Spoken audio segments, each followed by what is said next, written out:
So I'm going to be talking to you today about imposter syndrome, and I won't go into too much just yet, just before we get started and wait for the other person who's joining us.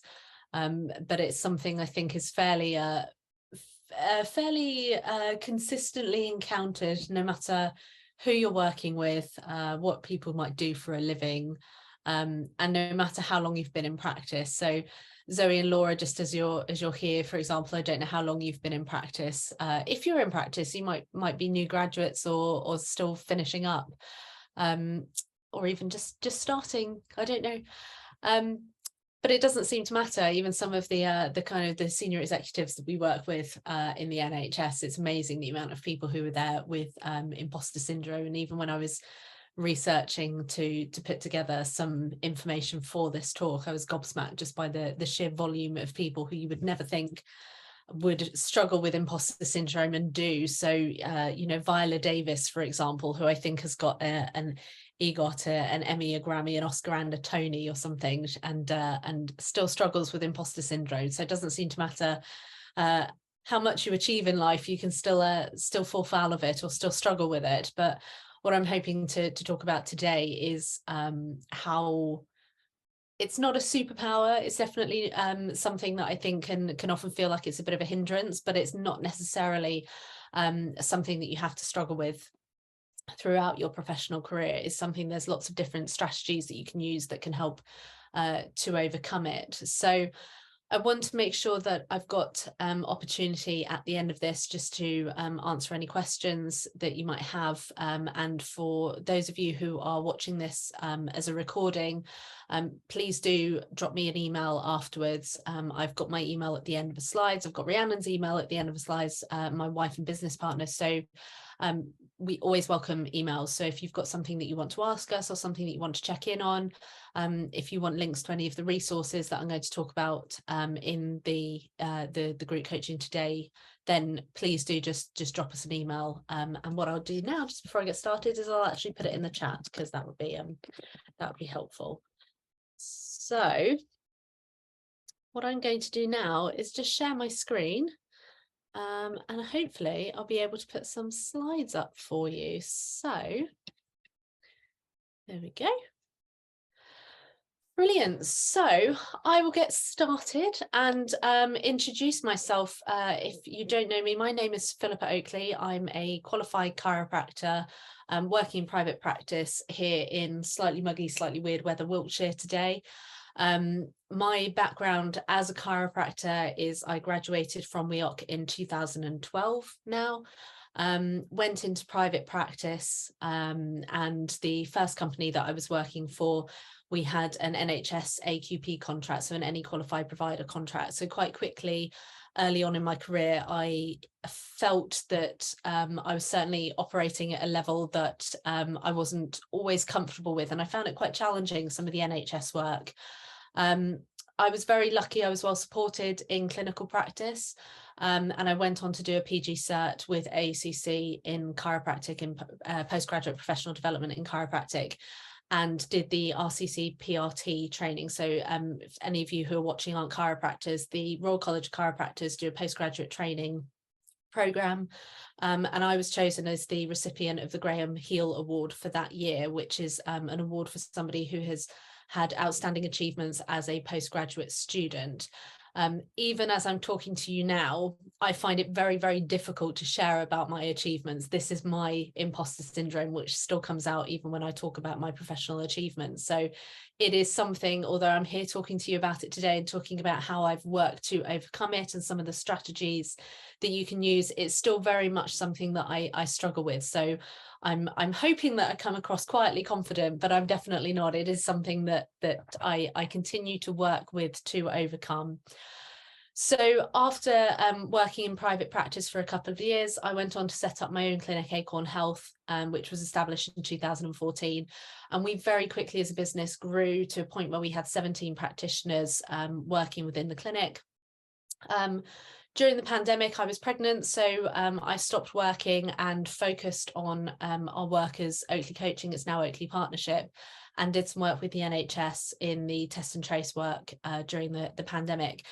And my wife and I dual qualified as personal performance coaches back in 2016. And that was predominantly because we recognized that a lot of the patients, particularly the patients that I was working with, I recognized that I lacked some of the skills that I felt I needed to communicate effectively with them, to help them recognize how, not necessarily imposter syndrome, but how negative thought processes about their capabilities were hindering their recovery. And that's something that we very much see. So whilst you might be here listening to this or engaging in this talk because you find imposter syndrome is something that you're affected by, maybe your partner's affected by, maybe your associates in your clinic are affected by, it's very much something that plays out across the kind of the range of encounters that we might have in life. So both it can impact us personally, it can impact our patients' recovery from care because they are so hindered by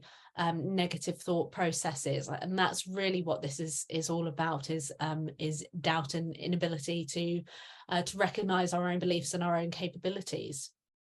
So with our work in personal performance coaching, Rhiannon and I, as I said, during the pandemic, our work through Oakley Coaching really skyrocketed. From a standing start in the pandemic, we started running webinars and CPD webinars, which some of you might have come to.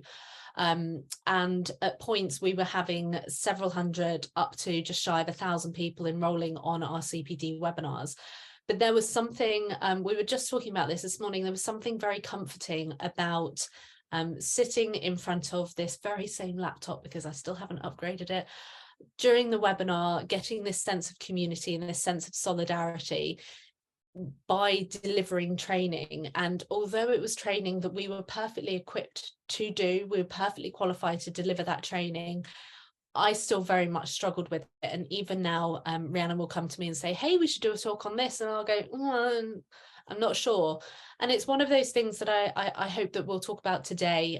I know that we'll talk about today because I'm going to talk about it. But it's one of those things that I very much hope that we can all learn to overcome, is this concept of I can't do it, somebody else needs to do it. And actually, the thing that I find myself thinking most often now, or saying to my coachees when we're talking about imposter syndrome, is, well, if not you, then who? So if I wasn't going to do the CPD training, who was going to do it? Who was going to deliver that training?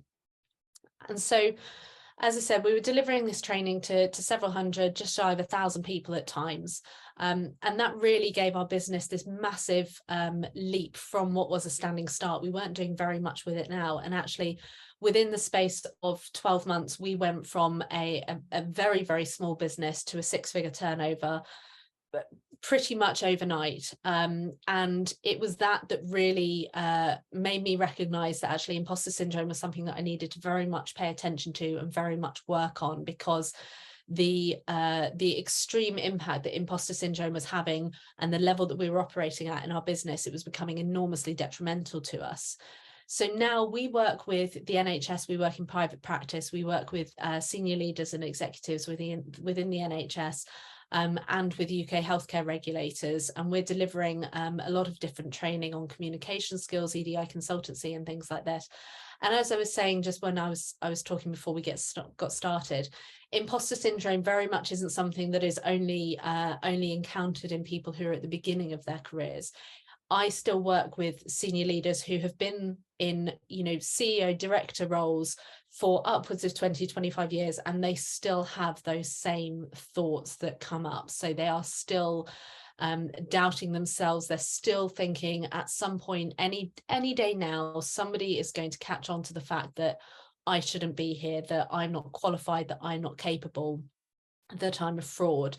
And these are people who you would look at and think, well, there's no possible way that they're impacted by this, because look at what they've achieved in their careers. And I sit there thinking, surely with all the accolades that you have to your names, and with the work that you've done as an executive director in the NHS, or the achievements that you have outside of that, you can't possibly be feeling imposter syndrome. And you can, it's I almost feel it's almost a universal human experience now. However, it is something, oh look, that's the about me slide that I should have moved on to. It is something that it doesn't seem to matter what level that you achieve at, it's still going to be something that you come across. I've included this photo because I think this photo perfectly demonstrates my imposter syndrome in full flight. This was at the British Chiropractic Association Awards in October, November of last year, when I was chosen to receive the Chiropractor of the Year award, which is something that it never even crossed my mind that might be something that I could achieve. And aside from the fact that there was a room full of people staring at me, I think you can tell from the look on my face that there's a certain amount of panic going on behind the eyes there. Of, oh my gosh, how did I get here? I shouldn't be here. What am I doing holding this award?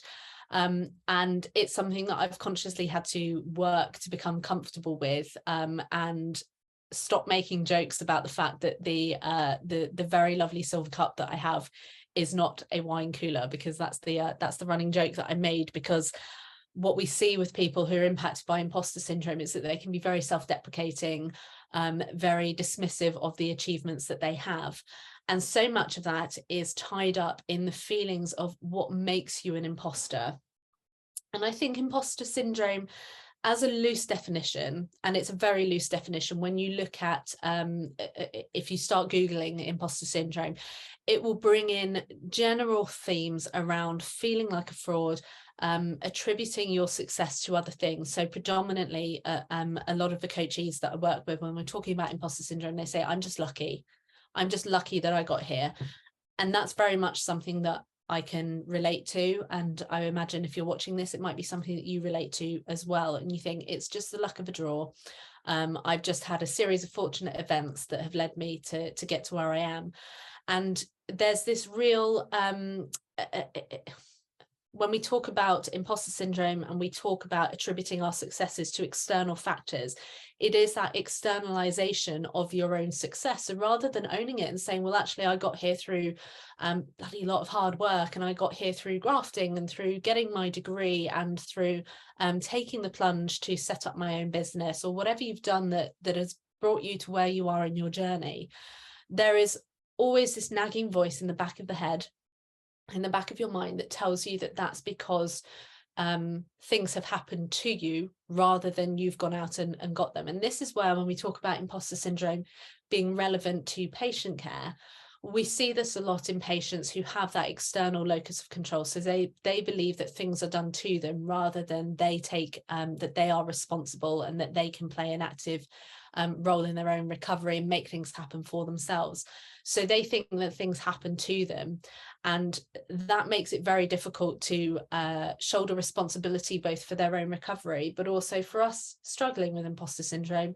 It can make it really difficult for us to shoulder responsibility and take ownership of our own successes.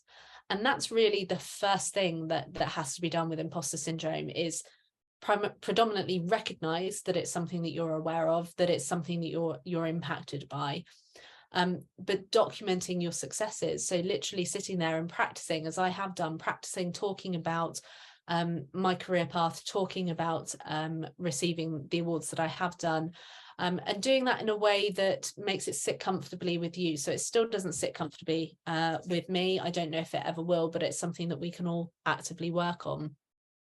The challenge with imposter syndrome that I find a lot in working with people within healthcare is that actually imposter carries this kind of almost a criminal undertone here. And I've got this lovely picture of a chap here who I think looks a little bit like Billy What's-His-Face from Lord of the Rings, who played one of the hobbits. He's got that kind of look about him.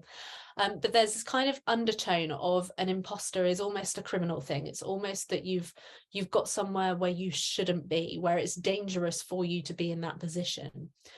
And for anybody who's working in a healthcare role, if you're working in a patient-facing role, if you're delivering hands-on care, if you're making clinical judgments, the concept of being associated as an imposter in that role can be potentially enormously problematic and enormously damaging from a psychological perspective, because to constantly have this underlying thought process of, I shouldn't be here, I'm not qualified, I'm not capable, I shouldn't be looking after this patient, I don't know how to make these decisions, I'm going to make the wrong decision, I'm going to hurt somebody.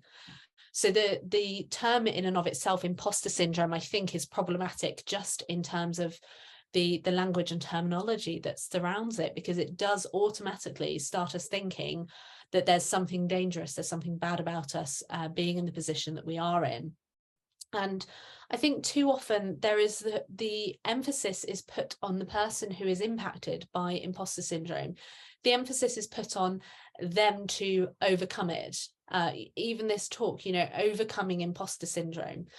It's something that, as I've said, and I'll continue to say, I don't think you ever truly overcome. I don't think there's ever an end point in place. It's the same as being a healthcare practitioner. I don't think there's ever a point where you can say, I am successful, I know everything that I need to know, and I can stop here and just be content with where I am. It's that constant striving to be better.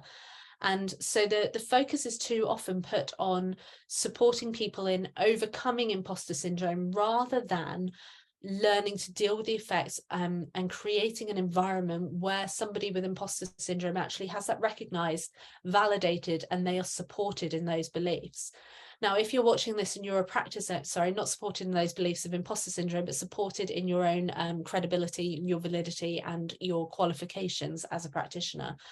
So if you're somebody who's watching this and you're working with young graduates, for example, young graduates, I think we come out of training, and a lot of my friends, my contemporaries, we've been in practice over a decade now, they describe it as running into a brick wall at speed, where you graduate, you think you know what you need to know, and then you get into clinic and you suddenly think, my God, I don't know anything.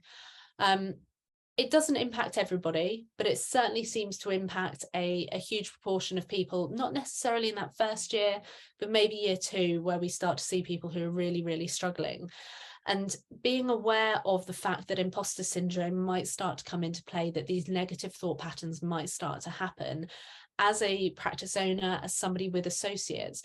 If we can recognize that, acknowledge it, talk to our associates about the fact that they might be experiencing these feelings, I think we stand a much better chance of creating a thriving practice environment where our team can actually bring them their whole selves to work, where they can feel that they can communicate effectively with you about what they're having. And this imposter syndrome stops becoming such a dirty little secret that we have and something to be ashamed and to be embarrassed about. And it becomes something that is almost universal. As I've said, we all encounter it at some point, and it's something that we can work to not overcome, but something that we can work to manage, that we can acknowledge, and we can put steps in place to help people embrace their imposter syndrome and take steps to utilize the thought processes that we have and hack the way that our brains are thinking about things and reframe what's going on for us. And the type of reflection that comes from people who are doing imposter syndrome work is truly incredible.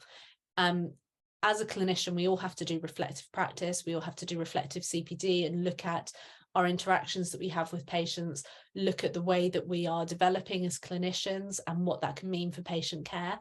And I actually think that when we're doing imposter syndrome work and when we're talking to people about things that are very inherent within us, their character traits, their things that they're about how we feel, how we perceive ourselves, our self-perception, that kind of reflection that it gives us and that self-awareness of the thought processes that we have, of the way that can impact our patient interactions, can impact our own thought processes.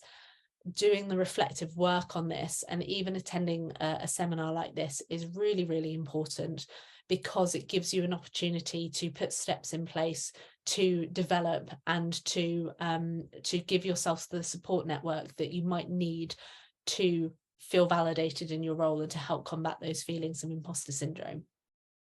So there was a study that was done in the 1980s, so around about when I was born, well, late 80s maybe I was. Researchers at the University of Chicago were doing a study to look at the importance of work.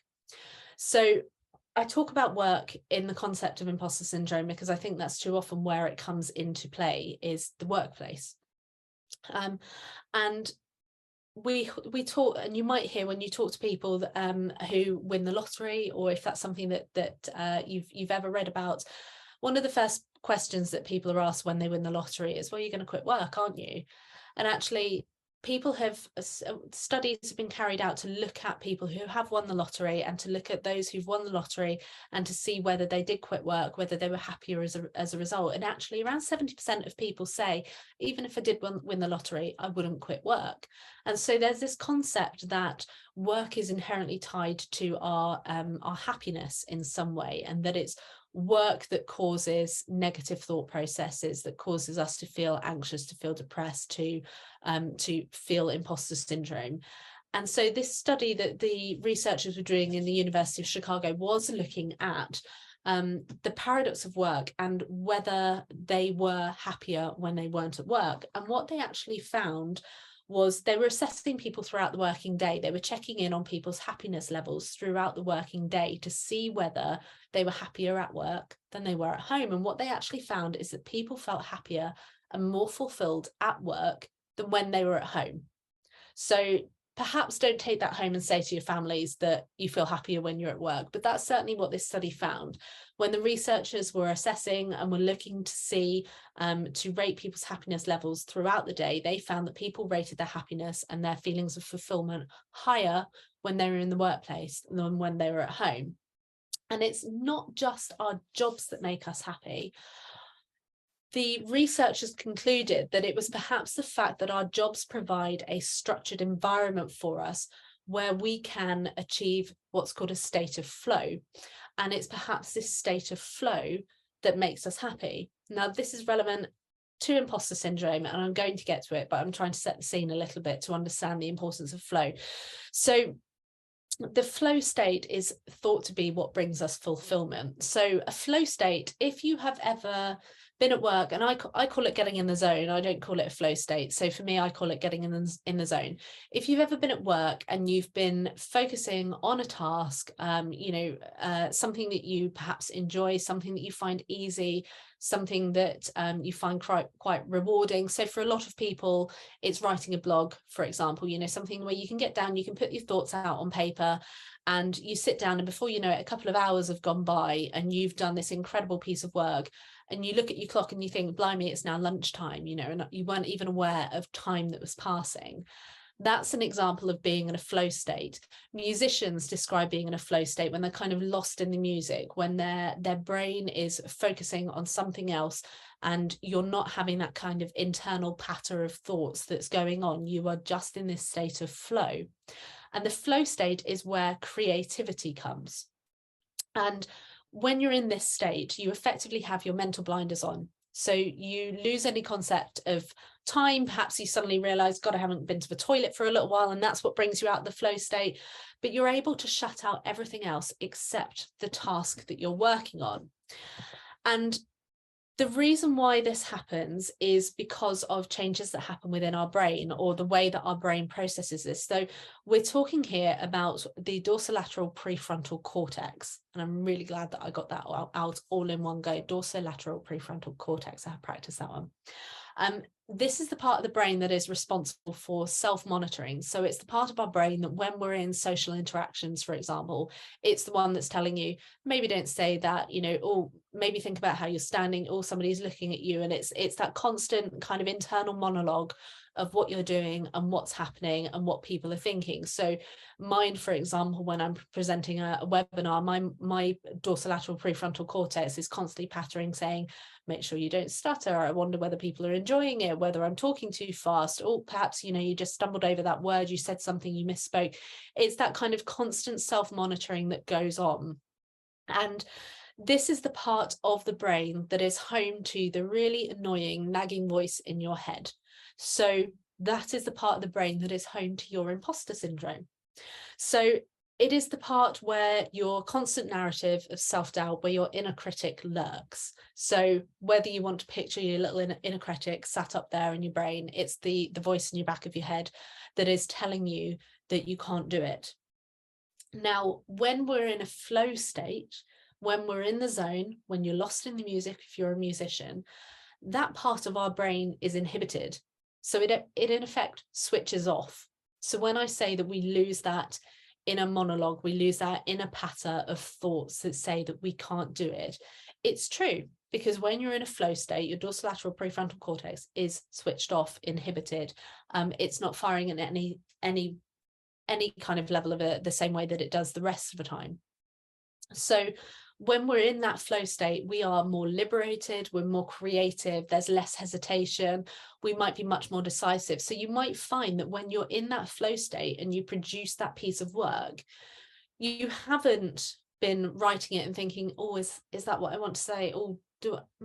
You just do it. It's just done.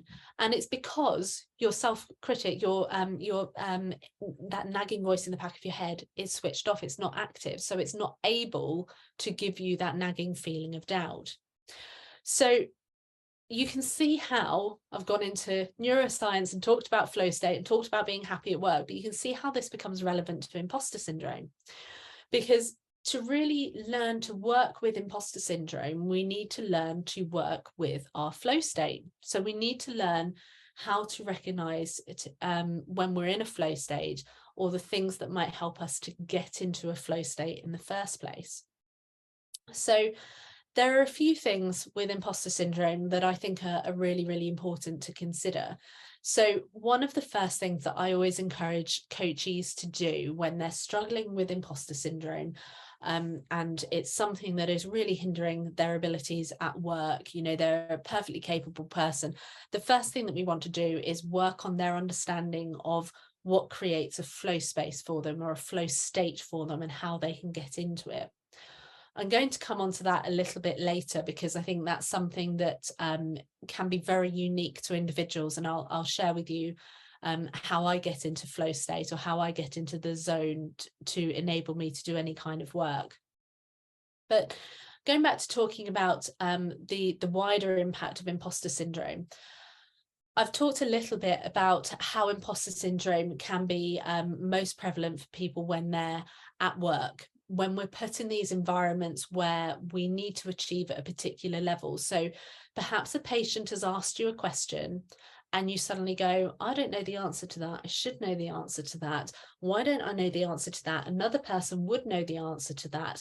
My colleague over the road would know the answer to that, or the clinic, that our competitive clinic around the corner, they would know. They seem to be talking to their patients better. They're busier than I am.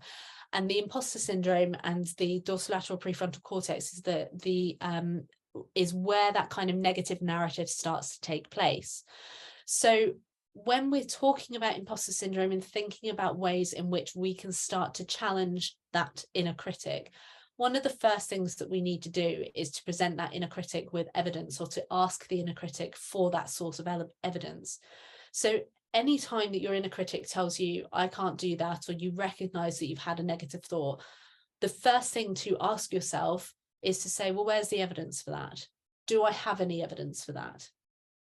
I was talking to a coachee a couple of weeks ago who said, oh, well, I couldn't possibly do that. We were talking about them expanding their clinic. And when I first met them, they were working in a very small treatment room. It was so small that actually they said when they bent over the bench, their bum would touch the wall, and that they'd left a mark on the wall because of their trousers rubbing against the wall every time they bent over. It was that small. And they were talking about how this treatment room was hot in the summer and it was muggy and there was no room, and they felt small and they felt inhibited in the space. And straight away I was thinking, well, that's not a great space to be working in, is it? Because, you know, you're feeling small in the space. It's already a small space. What's that doing to your sense of self and to your self-perception in the space that you're in? So we were talking about that, and they said, well, I've got this 5-year plan to expand the clinic. You know, that's something that I want to do eventually. And this is going back to when I was first working with them, when we started talking about their 5-year plan to expand the clinic. And I said to them, well, what needs to happen for you to feel ready to expand your clinic? And they came out with this long list. Some of it was very reasonable. Some of it was kind of being in the right financial state. Some of it was having making sure there was a financial buffer in place. It was waiting until their youngest child had gone to school and had started school and was settled at school. So there were a few kind of pragmatic things that needed to be addressed before they could start to consider opening a clinic. But the rest of it, when we started looking into the nitty-gritty of the decisions behind why this was a 5-year plan and not a plan to get out of this tiny treatment room sooner, a lot of it was because the coachee was saying to me, I want to feel like a businesswoman, I want to feel like a business person, I feel like a business owner. And I said, well, what does that feel like? And they said, well, I don't know. So I said, okay, so what evidence do you have that you're not a business owner? And they sat back and kind of went, well, I don't know. I just don't look like the other business owners that I see. And I said, well, who are you talking about? And they said, well, I don't really know. And I said, okay, so who are your role models in business? And they listed off a couple of role models. I said, okay, fine, like, great. So you've got some role models in business. Who are your role models amongst your contemporary? Who is doing what you want to do already that is somebody that you're in direct contact with, somebody that you graduated with, somebody in your year, or maybe the year above, somebody who you know? And they said, oh, well, you know, I can list it off. And they listed off sort of 4 or 5 people who had gone in, set up their own practices and were doing it already. And I said, well, what do they have that you don't? And my coachee said, I don't know. I said, so what is it that's stopping you? And they said, well, I'm not a business person. Okay, so what does a business person look like? And you could see how there was this thought process that had developed around self-perception and around my coachee's perception that they were not a business person. So we did a lot of work around mindset, around looking for the evidence that demonstrated that they were a successful business person. And we broke it down and said, well, what does a business person look like? What do they do? How do they dress? What's their day like? What's their routine like? And we got a really, really specific mental image in mind. So this business person was somebody who was very well dressed. They left the house carrying their mug of coffee every morning, with everything ready in the car that they needed to go. They dropped the kids at school. They got to their workspace, got to clinic on time. They were settled. They were calm before they opened it up. The clinic space was tidy. They were working with good equipment that was regularly updated and it was maintained. They had a website that worked, that was smooth, that was operated, that had an online booking facility. So they had this persona built in their mind of what a business person looked like. And then we started to look for the evidence of what my coachee had that they were already doing that aligned them with that perception of who the business person was, what a business owner looked like, and quickly recognized that actually you can be a business owner even if you're somebody who works in a teeny tiny treatment room with your bum that touches the wall every time you bend over to do a lumbar adjustment. It's all a matter of perception. But my coachee was struggling with the fact that because they weren't Richard Branson, that they couldn't be a business owner. And there was this idea that a business owner is somebody who's operating at a level, and I am not that, despite the fact that actually when you drill down into the nitty-gritty, we're all business owners, whether we're turning over, 20,000 in a year or we're turning over 200,000 in a year. It doesn't matter. You are still a business owner. So that was where my coachee's feeling of self-doubt, feeling this challenge to align themselves with the mental image that they had of what a successful business owner looked like, was creating a feeling of, I can't do it, I can't expand my clinic, I can't take that next step. And it was very seriously impacting them, because not only was it holding my coachee back in terms of their career progression, it was holding them back financially. So they couldn't expand into a new space. They wanted to take on practitioners. They wanted to have this wellness hub in effect. And I say wellness in the all-round healthcare term.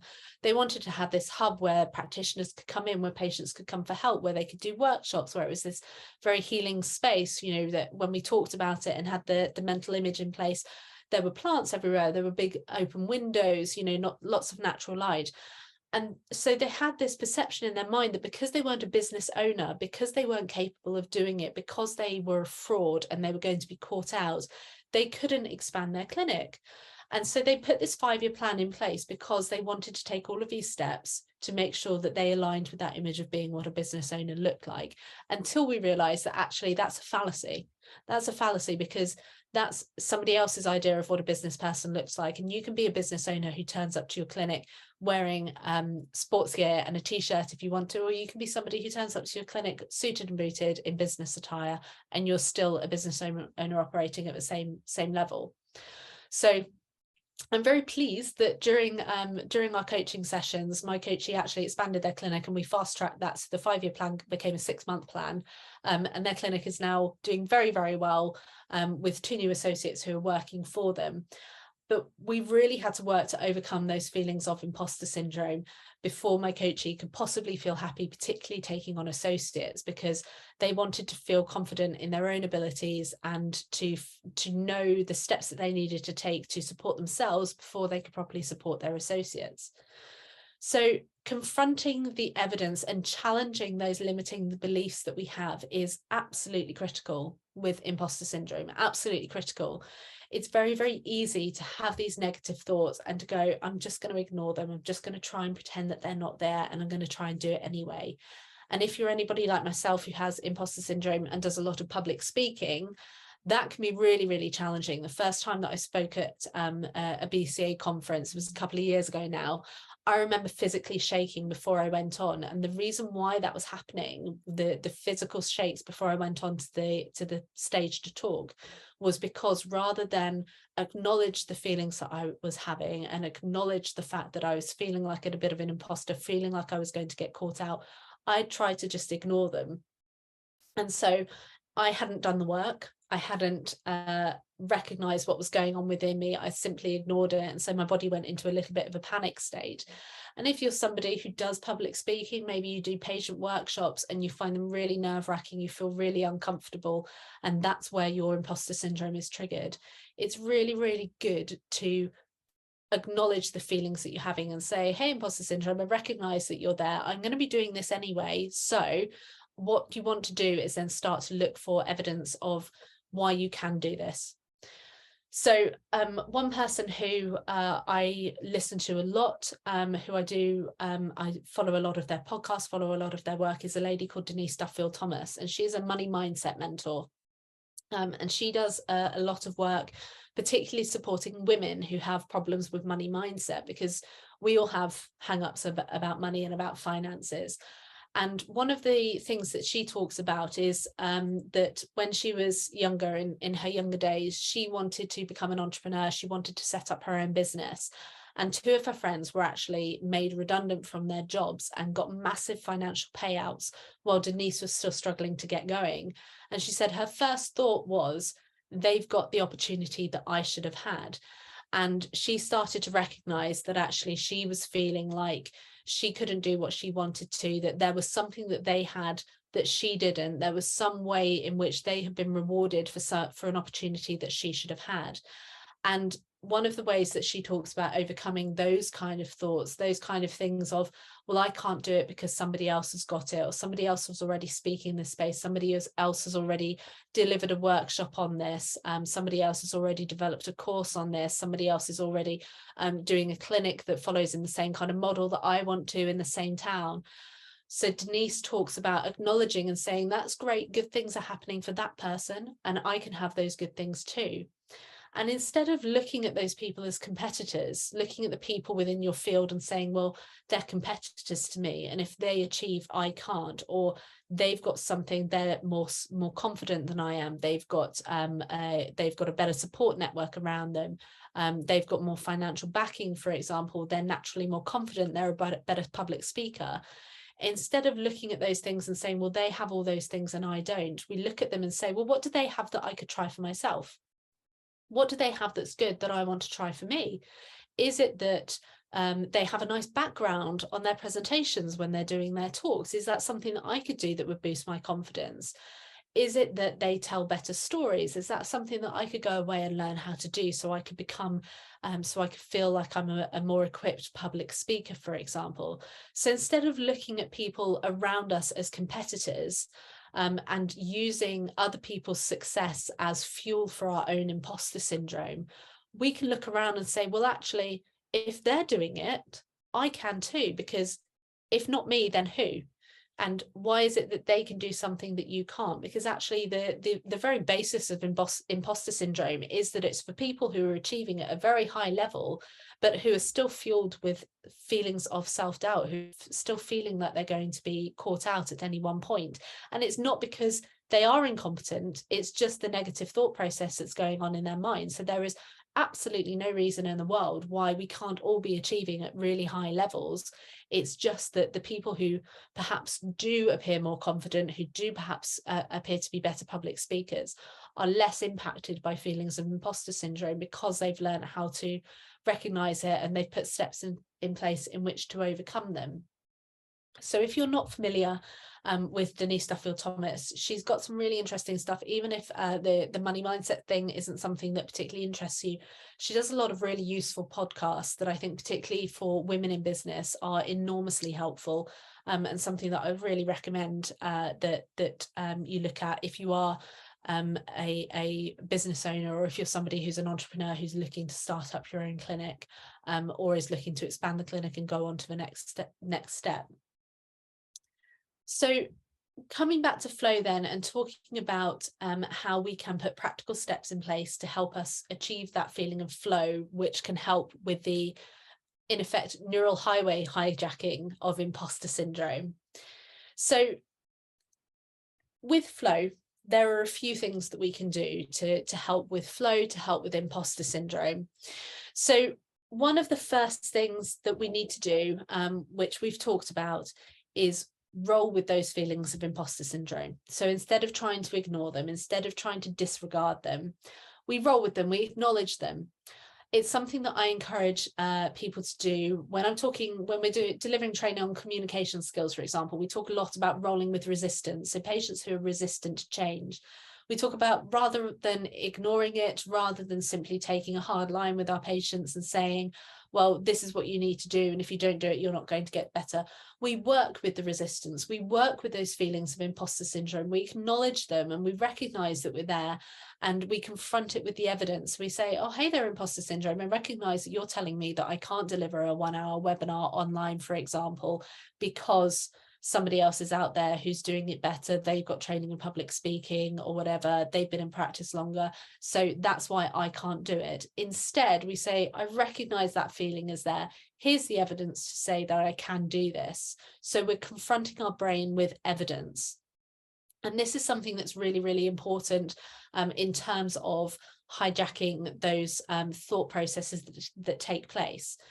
Our brain will look for evidence that the thoughts that we have are true. So if you've ever spoken to a patient, and I'll try and make this example work, but if you've ever spoken to a patient when they say, oh, I can't do it because of X, Y, and Z, they will find evidence to support that feeling. So they will find evidence to support that thought process that they've got. So one that comes up a lot with my patients is, I can't do it because my back won't let me. And they'll say, well, actually, every time I bent forward, my back hurt, or my aunt had an injury with her back when she was doing the same thing. And, you know, I'm very similar to her. So that's another reason why I can't do it.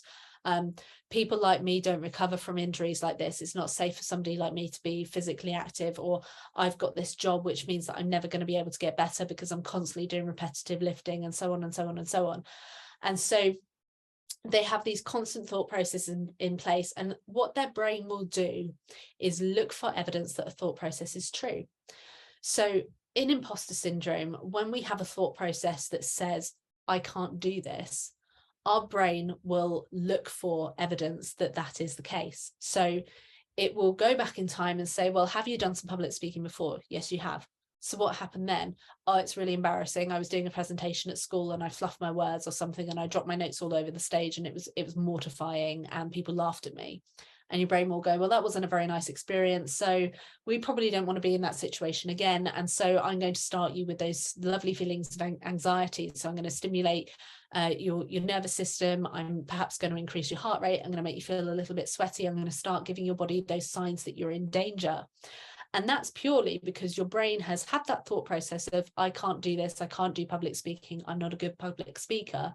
And it's gone, that's interesting. What's the evidence that I've got to support that? And it drags up all of this historical guff that you might have that will support the notion that you cannot do it.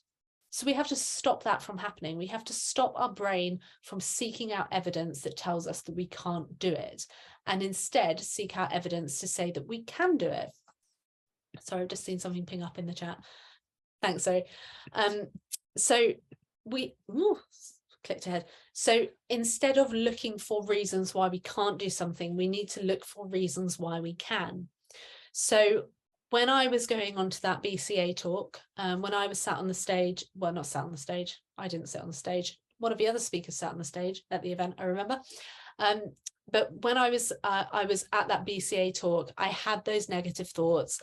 And instead of seeking out the evidence to say why I could do public speaking, I allowed my brain to tell me that I couldn't. And the end result was that I became a bit of a blubbering pile of anxiety. So now what I do with public speaking is I look for the evidence to say that I can do it. And it's really interesting. When Rhiannon and I were putting this talk together, Rhiannon helps me with all my talks, obviously. It's a joint effort, even though she's not here speaking.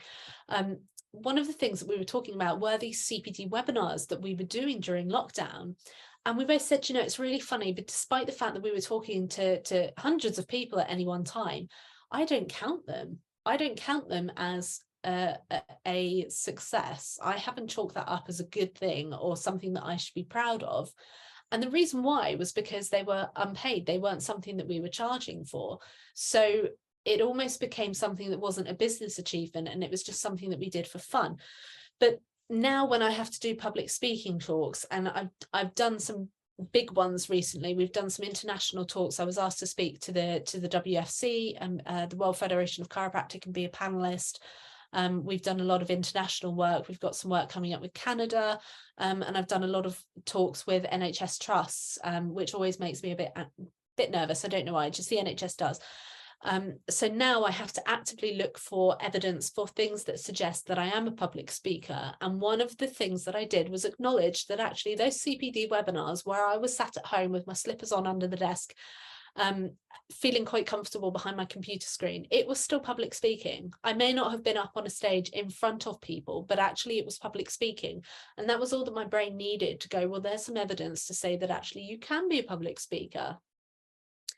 The other thing that I do that I find really useful is perhaps unique to me, but I was diagnosed in my early 20s with dyslexia, dyspraxia, and dyscalculia. And one of the particular ways that it affects me is that my working memory is in the first percentile. So 99% of the population have a better working memory than I do. So Rhiannon calls me Dory the goldfish, because quite literally she says one thing and it will go in one ear and out the other, and it goes straight into my long-term memory, which is really helpful for kind of recounting stories about things that happened 5 years ago. But if you ask me what happened 10 minutes ago, I've probably forgotten, which is wonderful because I do a lot of these talks and forget about what I've spoken about. So I come out at the end of a lot of these talks and think, God, I did a really bad job, purely because I can't remember what happened. So I actually have to document my wins. I have to document when I did a talk, document the questions that I got, document the feedback that we had, and keep a track of that, not as some kind of, glory list or anything, but just so that when those feelings of doubt creep back in, I can look back and say, well, I got really good feedback for that talk. So for chiropractors, for people working in clinical practice, one of the things that I do is say, actually, ask your patients for feedback.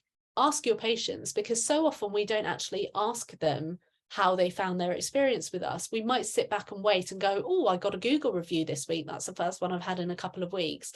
But we don't actively ask our patients to share their experiences. And I find this a lot in healthcare, is that when something goes wrong, if somebody has a negative reaction to treatment, they're quite forthcoming, and they will come in and tell you and say, after my last treatment, it was really painful, or it hurt for a while or something. And it's not often, we often forget to actually say, well, what went well? What's been going well for you since I last saw you? So I always ask my patients, first thing I ask them is, what's been going well since I last saw you? I want to hear the positive first, not only because it puts the appointment offer on a positive footing, but because it's really good for me to acknowledge that actually we've done well, that there's something that's been positive that's come out as a result of the interaction that they've had. We can come on to the things that still need work later on, but that's a really lovely way to evidence the fact that we are capable, that we are achieving, and that we are competent in the roles that we're doing. So making sure that we actually ask for feedback and ask our patients to share their experiences and document what's happened. I think is a very British thing. Sometimes we don't like to say, oh, could you leave me a review, or could you share your feedback with me? But actually it's really, really helpful. If you are somebody who really struggles with imposter syndrome, it's perhaps even more important for you to get that kind of regular feedback, because it can help with feelings of validation, as well as having evidence that you can look back and go, actually, I did a really good job in that situation. So we want to source evidence that we can use to then combat those negative feelings and those negative thought processes that might come into play, because otherwise our brain will just keep searching out for evidence that says, yes, you can't possibly do this because this happened when you were 6 years old. So the other thing that I would say to do is get a community around you. So you might have heard of the phrase that says that you're the average of the people that you surround yourself with. So if you're surrounding yourself with other people who perhaps are struggling with imposter syndrome as well, that might not be too helpful for you. I recognise that actually a lot of my friends now who aren't chiropractors, they're not business owners. So they don't necessarily understand where I'm coming from, and they aren't necessarily fueling me forwards and challenging me in a particular way. So I've made sure that Rhiannon and myself, we have a business community of people who will challenge us, who will push us, who will be a little bit confrontational at times and say, hey, actually, I think, you need to consider doing this, or you need to up the ante on this. The reason being is, if you're surrounded by a community of people who are also struggling with imposter syndrome, it's a nice security blanket of saying, oh gosh, yeah, I feel really nervous about it too. But you need to make sure that you've got people around you who are also achieving. So that's where we have a bit of a paradigm, because it sometimes can be important to limit our exposure to people who are achieving, who we perhaps feel a little bit threatened by. But we also need to make sure that we have some kind of exposure to that, so that we can go, well, actually, I do have evidence to suggest that somebody who is a gay woman of my age with a toddler is achieving at this level. And that means that I can do it too, because if they can do it, I can do it. So make sure that your community has people around you who aren't just fueling that fire of saying, I can't do it, but are actually saying, well, hey, actually, I was nervous, but I did it anyway, or I found this to be really helpful. And they're giving you strategies that you can put in place, or they're giving you little tips that you can say, well, actually, they did that, it worked really well. I'm going to try that for me. So I'm going to take my learnings from that interaction that I've had with you, and I'm going to use that for me. So for Rhiannon and myself, that's working with our business community. The other thing that we do is we work with coaches ourselves. So we kind of now, as strategists ourselves, we work with other strategists to help us with where we want the business to go. But we do also work with personal coaches, and that's on a personal level as well. Alongside that, we also, and I don't mind talking about it, we work with a psychotherapist because we've gone through a lot of things emotionally. We lost one of our daughter was a twin. We lost our daughter's twin sister, and that was really damaging in terms of the feelings that we had around being parents. So we work with professionals who can challenge us, who can push us forward, who can help us to learn how to work with the feelings that we have instead of constantly running away from them. And it's something that we really enjoy working with other people, to support other people with in our roles as coaches, mentors and strategists now through Oakley Partnership. It's something that we find really, really powerful, and we have a lovely community of people that we're working with on things like this, because actually that's the way that we can learn to roll with these feelings and to use them as something that doesn't have to be something that we can run away from, doesn't have to be something that we're ashamed or embarrassed about, and it can be something that we actually use to power up our futures. So making sure that you've got a team of people around you who can support you in a very real way. And it sometimes does mean that you have to get in paid support. That's something that we held off on for an awfully long time, but actually I'm very glad that we do that now. The next thing that I would talk about is a routine for hacking imposter syndrome, and this specifically relates to flow. So when you've been in a state of flow, the next time you've been in a state of flow at work, it can be really helpful when you come out of that state of flow and you achieve awareness or have enlightenment, is to say, gosh, well, what was I doing when that happened? what was it that put me into that state of flow? So for me, it's very specific. I need to have a clean and tidy room that I'm working in. I need the house to be, if I'm at home, I need the house to be relatively clean and tidy as well. I need to have something on the TV, but very specifically, it needs to be a familiar film that I've seen many, many times before. So it's background noise, because that helps drown out my inner critic. It gives my brain something else to focus on. I need to make sure that I have a cup of tea and a glass of water as well. Invariably some snacks. I need to make sure that I'm comfortable, that my feet are warm, and that I've got lots of natural bright light. And that's the way that I have found that gets me into a state of flow. It's very, very specific. Rhiannon can't work with the TV on at all, so we often end up working separately in the house. But we've recognized that if we can each get into that state of flow, we can be so much more impactful in our work. And it also means that the inner critic doesn't have a chance to come out and say, hey, you can't do this, or you shouldn't be doing this. And then documenting your wins as well, as I've spoken about as well, making sure that however you do it, I would always suggest writing things down, but making sure that you're keeping track of when you have achieved and when you have succeeded. And I wouldn't worry too much about documenting your learning points from areas where you haven't perhaps achieved or succeeded. Just focus on the wins for now, so you have something that when that inner critic, when that imposter syndrome creeps in, you can look back and say, well, here's all the evidence I have that says that I am capable and that I am competent. And the narrative that you tell yourself is what's going to fuel your imposter syndrome. So we need to make sure that we are rewriting that narrative. That is absolutely key. You need to not be telling yourself stories about why you can't do things, because when you tell yourself a story, your brain finds that evidence to say, you're right, you can't do this. It triggers those reward centers in the brain and it makes things make sense. So it's very damaging for us from a psychological perspective. So really make sure that any narrative that you're telling yourself is positive, is evidenced, is reinforced, that your community are telling you and are validating you, and that you're acknowledging these feelings instead of running away from them. That's really the steps that I've learned to help challenge the imposter syndrome, such as it comes up for me. It might be different for you. You might find different things work for you. You're definitely going to find that achieving a flow state is very different for you, but that's really important from a kind of a neurological perspective. So we're not just victims to imposter syndrome. We can alter those processes as they happen in our brain, and we can stop those thought processes in a very real way. We talk about this with patients with pain. We talk about how we can overcome and combat pain. We know that pain, for example, is there is an enormous psychological factor. It's an experience that's generated entirely by the brain, and so are so many of the experiences that we have. So if we can talk about hacking pain in terms of thought processes and the thinking that we have around it, it's exactly the same for imposter syndrome. So it's not necessarily anything new, but hopefully this has told you something in a different way and has given you some food for thought to go away and think about in terms of your practice. So I'm going to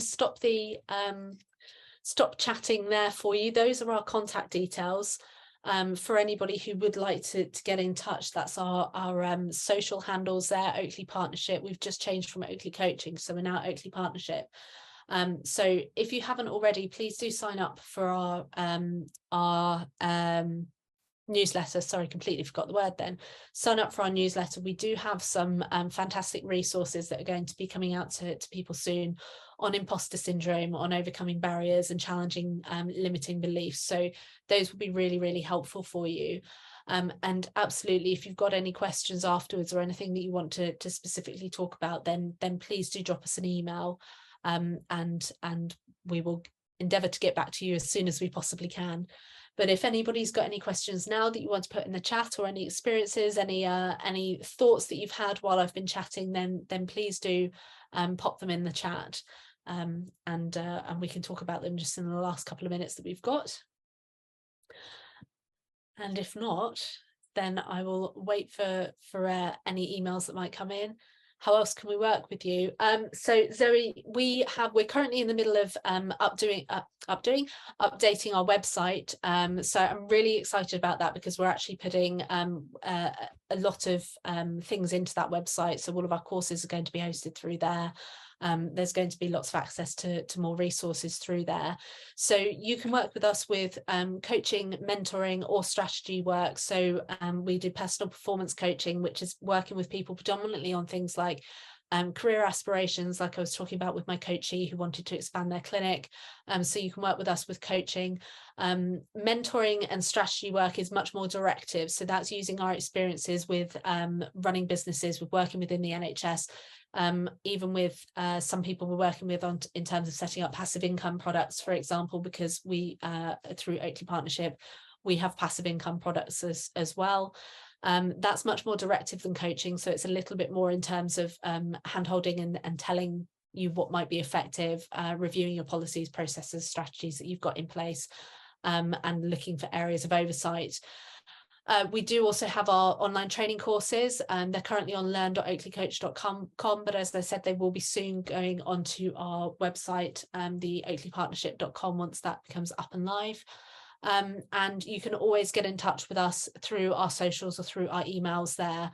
We do a lot of work with practices as well. So we don't just work with individuals, we do work with practices and organizations as well. So we can go in and work with your team currently we're doing a lot of work on kind of bringing your inclusive self to work, because I think that's something that a lot of us can relate to, is perhaps not feeling truly ourselves at work. Perhaps those feelings of imposter syndrome are creeping in. Perhaps there's a little bit of conflict within the team, for example, or things just aren't quite working. And so we can work with teams as well as one-on-one. But if you want to find out some more details, do just drop me an email and we can find out what specifically you need and what we can put in place to help you. And then, of course, Rhiannon and I periodically pop up being asked to do webinars and seminars and things like that. So you can always keep track through our socials and through our newsletter of where you can hear us speak next. Brilliant.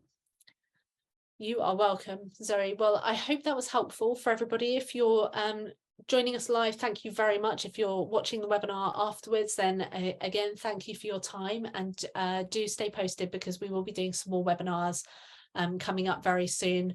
Rhiannon has an in-person event that will be taking place at our clinic in Wiltshire very soon, that is a business detox workshop. So that's more in terms of strategy and mentorship.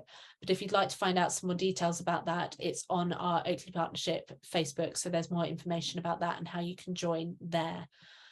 So I hope you all have a very happy rest of the day. Enjoy. It's not a bank holiday weekend, I think one of the few that isn't. And I will hopefully speak to you all very soon.